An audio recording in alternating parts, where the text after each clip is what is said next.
இப்போது டக்குன்னு பண்ணுற மாதிரி நினச்ச உடனே பண்ணுற மாதிரி உள்ள ஒரு ரிப்பன் பகோடா பார்க்கலாம். திடீர்னு யாராவது நம்ம வீட்டுக்கு விருந்தாடி வந்துட்டாங்க, குழந்தைங்க ஸ்கூல்லேருந்து வந்துட்டாங்க, டக்குன்னு செஞ்சு கொடுக்கறதுக்கு எப்படி செய்கிறதுன்னு பார்ப்போம். இந்த கப்பால் 1 கப் அரிசி மாவு எடுத்திருக்கேன். இதே கப்பால் 1/2 கப்பு பொட்டுக்கடலை மாவு. அரிசி மாவு நீங்கள் கடையில் வாங்கினதா கூட இருக்கலாம், ஆனால் சலிச்சு வச்சுக்கோங்க. அதே மாதிரி பொட்டுக்கடலை நம்ம மிக்சியில் போட்டு ஒரு திருப்பி நல்லா சலித்து கப்பியெல்லாம் போக நான் அதையும் எடுத்துக்கோங்க. சலிக்காமல் இருந்து ஒரு சின்ன துரும்பு இருந்தால் கூட அது வெடிக்கிறதுக்கு வாய்ப்பு இருக்குது. 1/2 டீஸ்பூன் மிளகாத்தூள், இது தனி மிளகாத்தூள், தேவையான அளவு உப்பு, 5 பூண்டு பல். நைவேத்தியத்துக்கு செய்கிற மாதிரி இருந்ததுன்னா பூண்டு போடாமல் கூட இந்த ரிப்பன் பகோடா நீங்கள் செய்யலாம். இந்த பூண்டையும் இந்த உப்பையும் மிக்சியில் போட்டுக்கிறோம். பூண்டும் உப்பு மட்டும் போட்டு நம்ம மிக்சியில் அரைச்சோம்னா சரியாக அது அரைப்படாது. இந்த மாவுலேருந்து கொஞ்சம் இதில் எடுத்து ஒரு 2 ஸ்பூன் போட்டுக்கலாம். நல்லா கொஞ்சம் கூட குறைச்சி போட்டதுனால தப்பு ஒன்றும் இல்லை, போட்டுக்கிட்டோம்னா அது நல்லா அரைப்பட்டுடும்.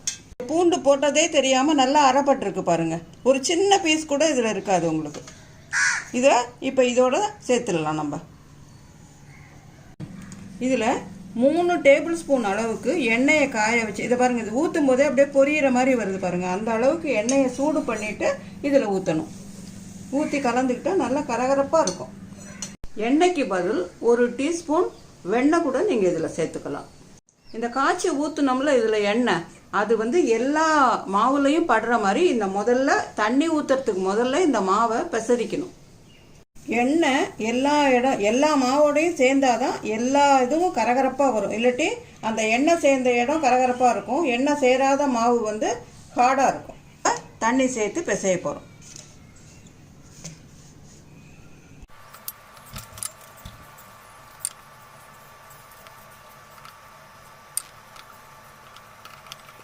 இந்த மாதிரி ஒட்டாத பதத்துக்கு மாவை பிசைஞ்சுக்கணும். ரொம்பலையும் ஒட்டாது, அந்த லெவலுக்கு பிசையணும்.